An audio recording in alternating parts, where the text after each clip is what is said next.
Hello student, देखिए अभी के लेक्चर में हम लोग एक टॉपिक के ऊपर बात करेंगे जिसका नाम है पावर इन एसी सर्किट, यानी कि प्रत्यावर्ती धारा परिपथ में शक्ति। देखिए यह हमारे बोर्ड एग्ज़ाम की बात करें तो इसमें जब ये आएगा डेरिवेशन के लिए तो ये मैक्सिमम मार्क का होगा, ठीक है। तो अगर ये मैक्सिमम मार्क का है तो आपको उसी हिसाब से इसको करना भी पड़ेगा, ठीक है। हम आपको डेरिवेशन समझा दे रहे हैं कि इसको डेराइव कैसे करा जाएगा, या जो एसी सर्किट है उसमें पावर किस तरीके से कैलकुलेट करा जाएगा, हम इसके बारे में बात कर लेते हैं, ठीक है। तो चलिए, ये नॉर्मली जो बात हम करने जा रहे हैं वो एलसीआर सर्किट के लिए होता है, ठीक है। एलसीआर सर्किट के लिए हम बात करेंगे पावर के बारे में। हालांकि सब निकल के आ जाएगा, हम ये देखेंगे कि पावर किस में ज़्यादा होती है, किस में नहीं होती है, मीन्स कब पावर होगा और कब पावर नहीं होगा। कहने का मतलब कि पावर कब कंज्यूम होगा और कब पावर कंज्यूम नहीं होगा, हम इस टॉपिक के ऊपर बात करने वाले हैं, ठीक है। चलिए सबसे पहले हम बात कर लेते हैं कार्य की, यानी कि वर्क की। अच्छा, जो पावर कंजप्शन हम निकालने जा रहे हैं ये एक हाफ साइकिल, एक कंप्लीट साइकिल या फुल साइकिल के लिए हम निकाल रहे हैं, ठीक है। चलिए बात करते हैं यहाँ पर। तो अगर हम सबसे पहले वर्क की बात करें, कार्य की बात करें, तो वर्क को हम बोलेंगे W, और W इज इक्वल्स टू होता है VIT। आपका ये होता है, ये नॉर्मल के लिए है, बट इसी की हेल्प से हम आगे बढ़ने वाले हैं, ठीक है। अब देखिए हम एक काम करते हैं, मान लेते हैं यहाँ पर कि जो पावर हमारा कंज्यूम हो रहा है वो एक बहुत जो वर्क डन हो रहा है एसी सर्किट द्वारा, उसमें हम बोलेंगे जो वर्क हो रहा है वो बहुत छोटा सा हो रहा है, मतलब हम छोटे टाइम इंटरवल के लिए देख रहे हैं। तो हम कहेंगे कि फॉर dt टाइम, हम किसके लिए dt, अगर dt टाइम में देखा जाए तो एसी सर्किट कितना वर्क करेगा dw, तो dt टाइम में आपका वर्क डन कितना हो जाएगा dw। अब यहाँ पर समझिए, हमने लिखा dw और dw को लिखेंगे इज इक्वल्स टू vi, और यहाँ पर t नहीं, क्या हो जाएगा dt हो जाएगा, ठीक है। बात हो रही है कि जो वर्क डन या पावर आप निकालने जा रहे हैं ये कंप्लीट साइकिल के लिए होता है, और कंप्लीट साइकिल का मतलब होता है कि टाइम इंटरवल 0 से t जाता है। क्या जाता है? 0 से t। तो अगर इसको इंटीग्रेट करा जाए, मेरे को dw थोड़ी निकालना है, मेरे को निकालना है एक कंप्लीट साइकिल या फुल साइकिल के लिए। तो फुल साइकिल के लिए हम बात करेंगे फॉर फुल साइकिल, और फुल साइकिल का मतलब कि टाइम इंटरवल क्या होगा 0 से लेके t तक। आपने क्या किया, लिखा dt is equals to vi, और आपने लिख दिया dt, आपने ये लिखा, ठीक है।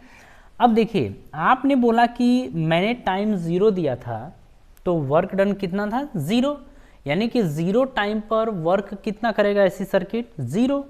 लेकिन आपने बोला कि नहीं मेरे को पूरा टाइम t चाहिए, कि 0 से लेके t टाइम पर वर्क कितना हो जाएगा w। अब देखा जाए तो इसको इंटीग्रेट करिए, dw को इंटीग्रेट करते हैं तो w आता है, लिमिट रखिए तो 0 से लेके w तक, 0 से लेके w आपने रखा is equals to vi dt, और यहाँ 0 से लेके t तक आपने ये रख दिया, ठीक है। अब देखिए एसी सर्किट की बात हो रही है। एसी सर्किट में हम लोग क्या करते हैं, ऐसा मान लेते हैं कि दोनों का फेज अलग अलग है, मतलब ऐसा कि एसी सर्किट में वोल्टेज अलग और करंट अलग। एक चीज़ मान के चलिए, जैसे मान लीजिए दोनों में से किसी को ले लीजिए, किसी को आगे किसी को पीछे लीजिए।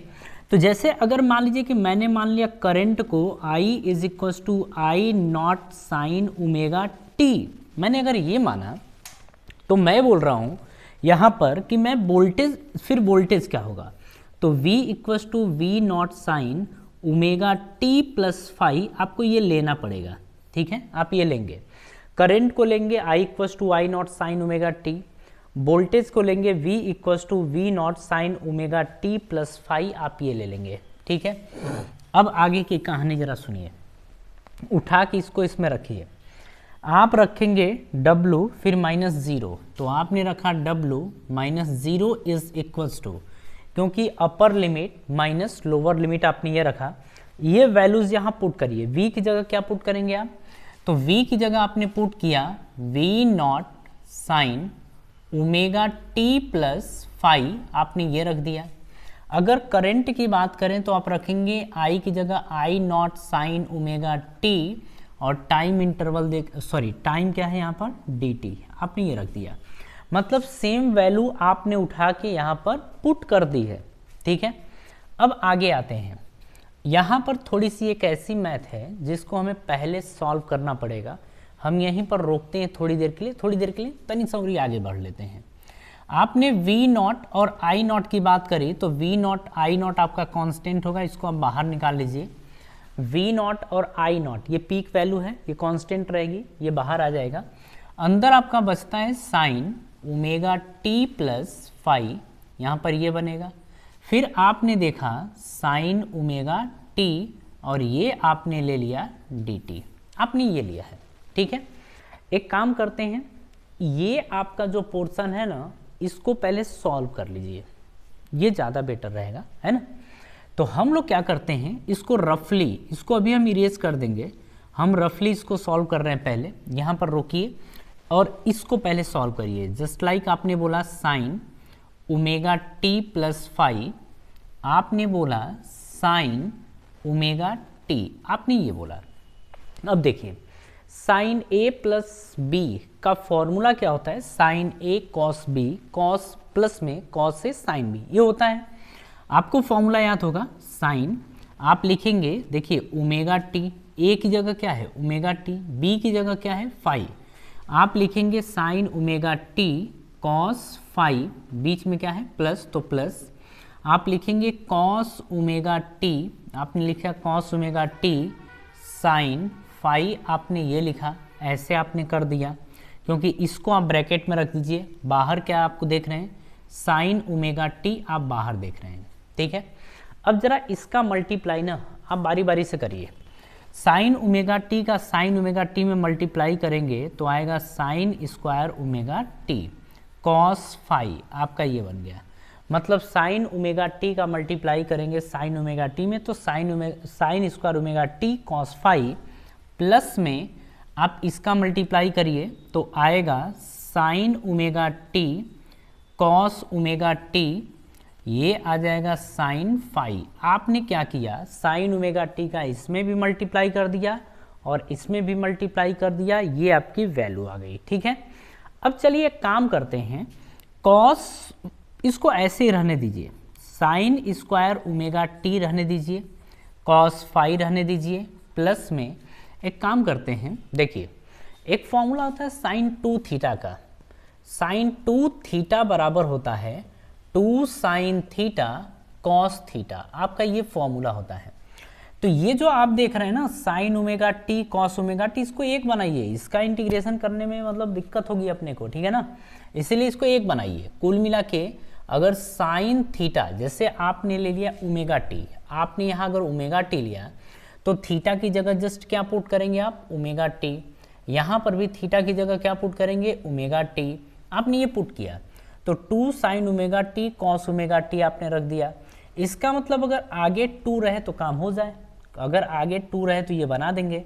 आप यहाँ क्या करिए 2 से मल्टीप्लाई कर दीजिए, 2 से डिवाइड कर दीजिए, आपने कर दिया। चलिए आगे देखते हैं, जब आपने 2 से मल्टीप्लाई डिवाइड किया तो 2 sine omega T cos omega t क्या बन गया sine 2 omega t, sine 2 omega t, नीचे तो 1/2 रहेगा, ये रहेगा, आपने इसको देखा है, इतने हिस्से को आपने लिया तो बन गया साइन 2 ओमेगा टी, तो आपने रख दिया साइन 2 ओमेगा टी और ये आपका साइन फाई है, आपने रख दिया साइन फाई। अब ना इसी को आप उठा के ऊपर पुट करेंगे तो जो रफ है ना, एक बार वीडियो पॉज करके इसे आप कॉपी कर लेंगे, है ना, जो रफ वाला हिस्सा है एक बार वीडियो पॉज करेंगे और इसे कॉपी कर लेंगे, इसको हम हटा रहे हैं, ठीक है, ताकि हम आगे सॉल्व कर सकें। तो रफ को हम हटा रहे हैं, आप कॉपी कर लीजिएगा। आप बस ध्यान रखिए नीचे वाला, तो नीचे वाले को जरा ऊपर पुट करा जाए, ये रफ पे आप ज़रूर कॉपी कर लेंगे, क्योंकि इसके बिना फिर आपकी ये सॉल्व नहीं होगा, फिर इंटीग्रेट आप नहीं कर पाएंगे। चिंता मत करिए, बहुत सिंपल है, डायरेक्ट आपको याद रखना है हमारे सिलेबस में उतना ही है, उतना ही के ऊपर बात करेंगे।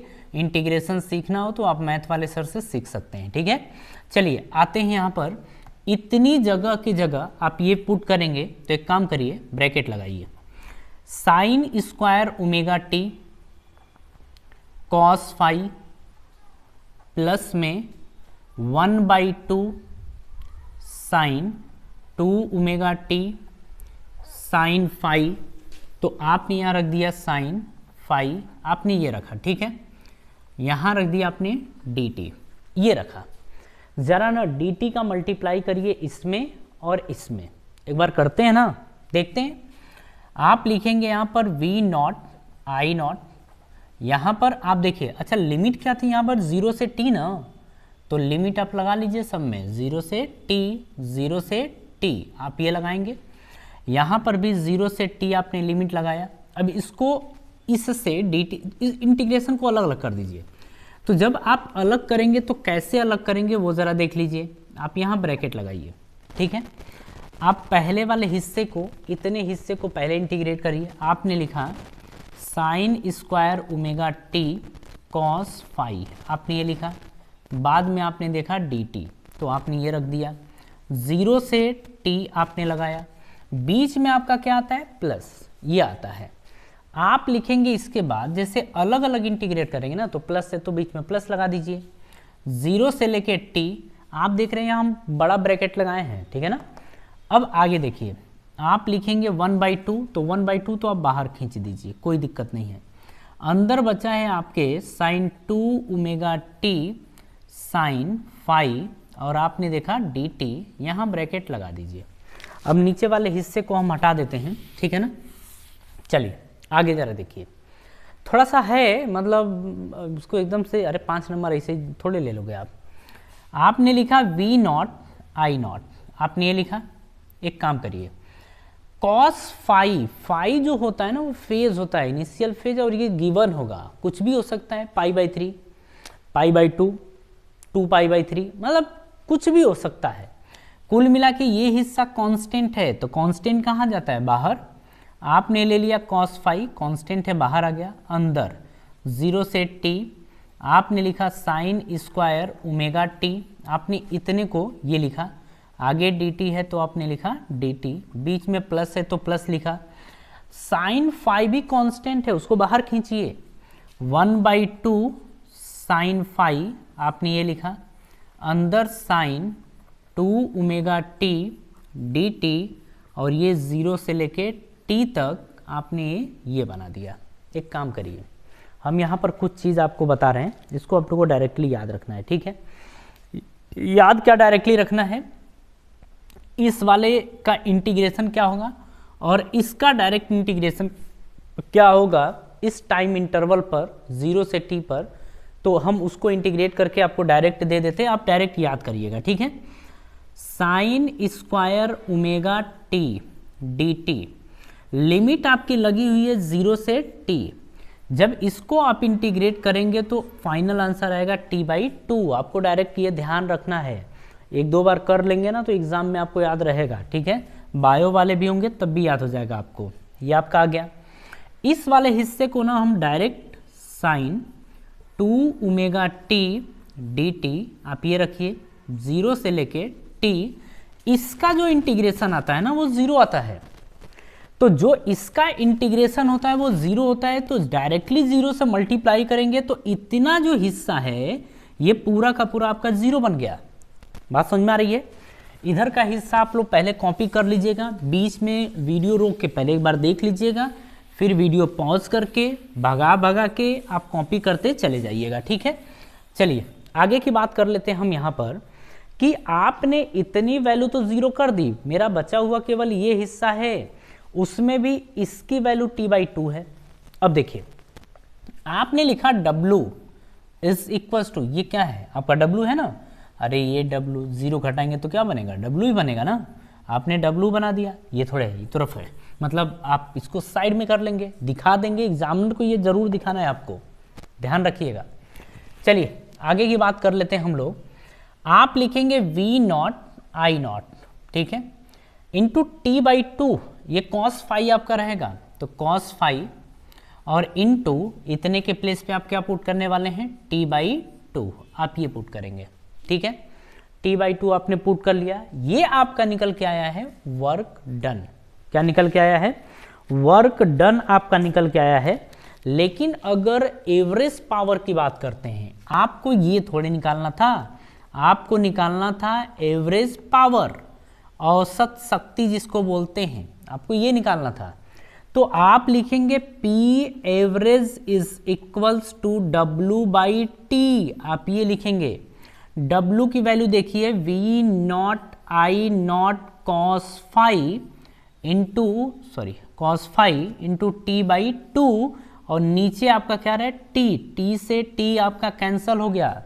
आप देख रहे हैं कि P एवरेज की जो वैल्यू आपके सामने आई है, इसको आप लिख सकते हैं 1/2 V0I0 cos phi, आप ये वैल्यू पुट करेंगे, ठीक है।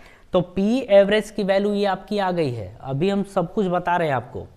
आप ये हमको बताइए कि क्या 2 को आप √2 इंटू √2 लिख सकते हैं? हाँ बिल्कुल लिख सकते हैं।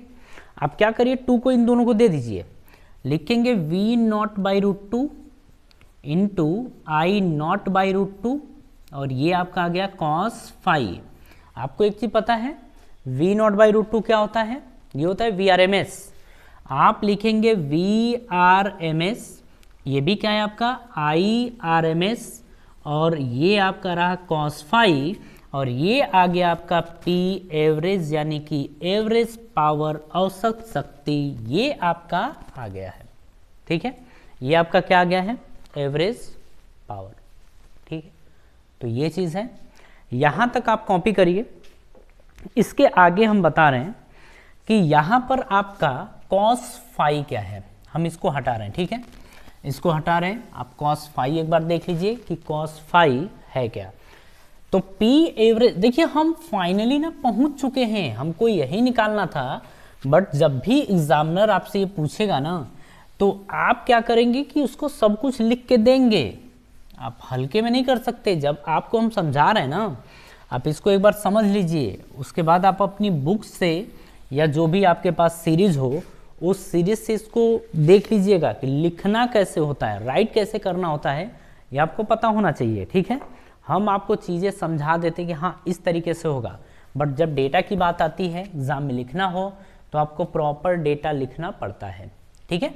चलिए आते हैं यहाँ पर। अब हम बोल रहे हैं cos phi, और cos phi को बोला जाता है पावर फैक्टर। cos phi को क्या बोलते हैं, पावर फैक्टर, और इसको हम हिंदी में बोलते हैं शक्ति गुणांक। पावर फैक्टर को क्या बोलते हैं, शक्ति गुणांक, आप ये बोलते हैं। और LCR सर्किट की बात हो रही है, तो पावर फैक्टर यानी कि cos phi जो होता है वो होता है R/Z, आपका ये होता है। और यहाँ पर देखा जाए तो cos phi is equals to R, तो ठीक है, Z की वैल्यू होती है रूट में R का स्क्वायर प्लस में XL माइनस XC का स्क्वायर, आपका ये होता है, ठीक है।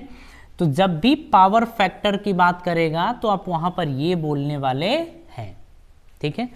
पावर फैक्टर में आपको ये बोलना है, बात समझ में आ रही है। चलिए यहां पर बात कर रहे हैं, एक नोट आपको लिखना पड़ेगा कि जैसे बोल रहा है ना कि cos phi की जो वैल्यू होती है वो हमेशा 1 से कम होती है।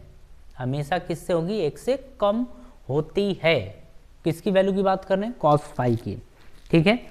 चलिए यहाँ पर कुछ केस की बात कर लेते हैं। केस में आपने पहला ये बोला कि जैसे यदि हम बोलें कि if XC is equals to XL, अगर ऐसा हो जाए तो आपका पावर फैक्टर क्या आएगा। तो हम दो केस यहाँ पर समझते हैं।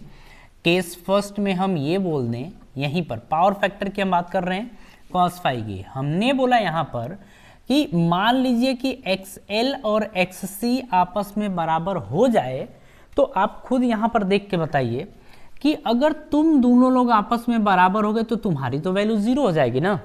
क्या हो जाएगी, 0।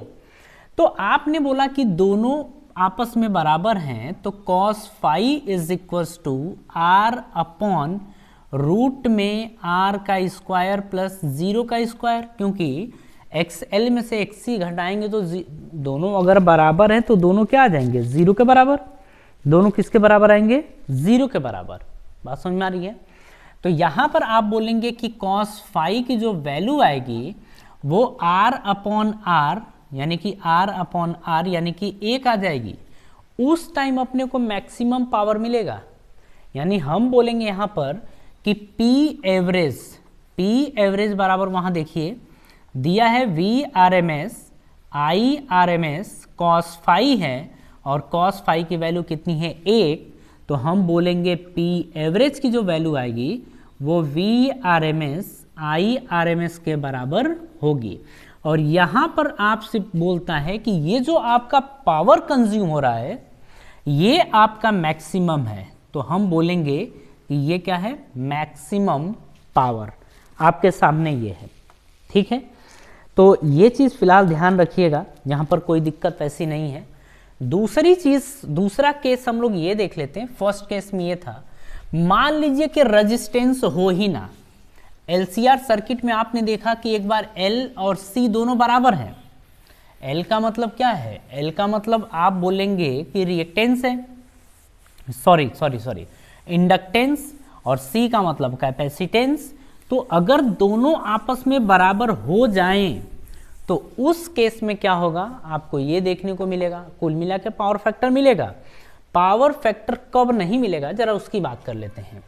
आपने लिखा केस सेकेंड, और केस सेकेंड की अगर बात करें तो हमने बोल दिया कि इफ R की वैल्यू 0 हो, मतलब कोई रेजिस्टेंस ही ना हो, तो क्या होगा। तो जब रेजिस्टेंस नहीं होगा तो cos फाई की वैल्यू क्या आएगी 0/z, वैल्यू क्या आ जाएगी 0। उस टाइम आप बोलेंगे कि P एवरेज जो होगा V RMS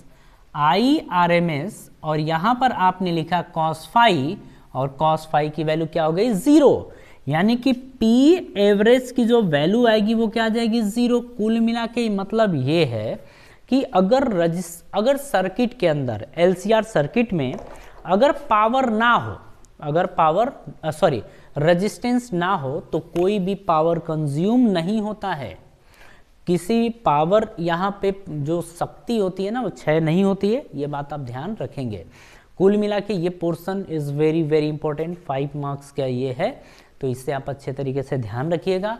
अगर वीडियो आपको अच्छी लगी तो कृपया इसे लाइक करें, शेयर करें और पहुँचा दें, ठीक है। चलिए मिलते हैं आपसे नेक्स्ट वीडियो में, और आप सभी लोगों को धन्यवाद।